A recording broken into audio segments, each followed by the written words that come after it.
Hello and welcome to our tutorial on how to connect the LiDAR with an articulation platform and various components in order to 3D scan the environment.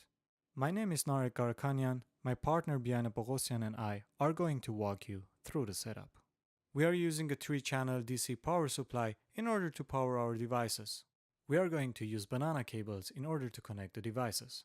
Channel 1 is going to be the LiDAR. Channel 2 is going to be the servo, and channel 3 is going to be a cooling fan which is being used to keep the temperature of the LiDAR in a normal range. Next, we need to set the voltage and current for each channel. The LiDAR is going to use 12 volts, so we're gonna set the voltage to 12 volts and the current to 1 amp. For the servo, we need to set the voltage to 12 volts and the current to 1.4 amps. And for the cooling fan, the voltage is going to be 5 volts and the current is going to be 0.12 amps. Since these devices are very sensitive, we recommend to check the entire setup to make sure that everything is set up correctly. Also note not to turn on the output of the power supply until everything is connected, which is going to be our next step. Using a USB cable, we are going to connect the LiDAR to our computer, in this case a NUC. Next, using a 3-pin cable, we are going to connect the servo to its power supply. In this case, we are using the SMPS2 dynamic cell adapter.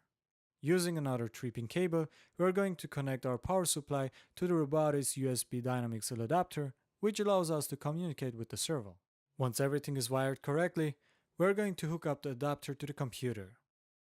Note the red LED indicating that it's turned on.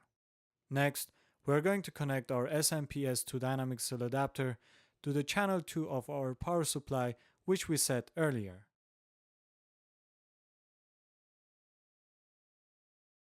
By the way, this is the cooling fan that I mentioned earlier.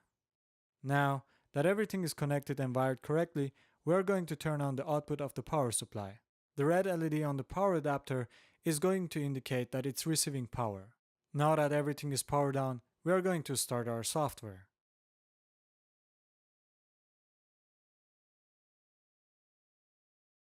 We are using Ubuntu 14.04 as an operating system in a virtual environment. Ubuntu is a popular Linux distribution.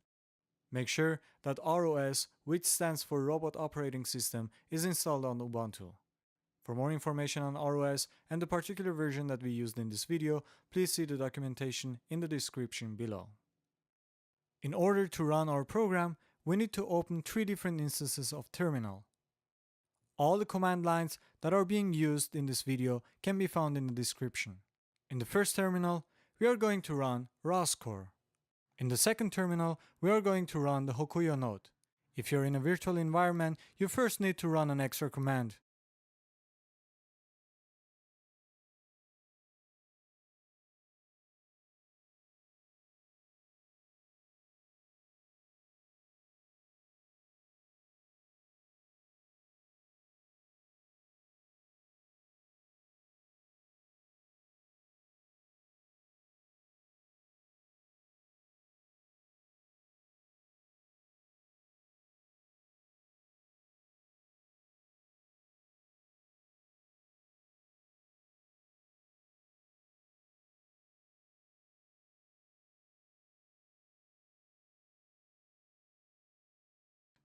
And finally, in the third terminal, we are going to run our main program. Our main program is written in Python, and a link to the download can be found in the description below. The main program is going to ask the user for input. Make sure to put your answer into double quotation marks.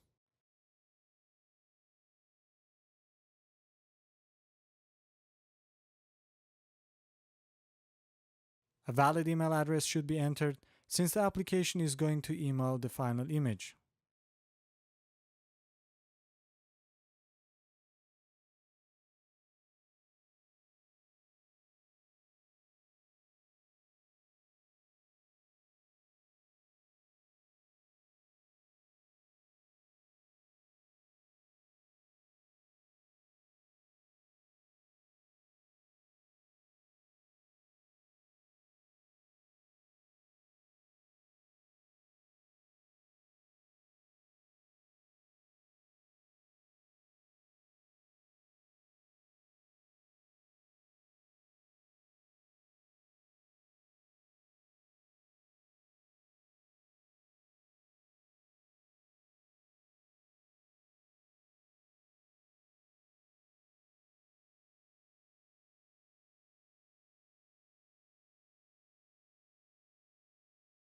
The main program is a fully automated application. It scans, creates a 3D point cloud of the scanned object, plots the points, creates 3 different angle views of the scanned object, it combines them into one image, and sends them via email.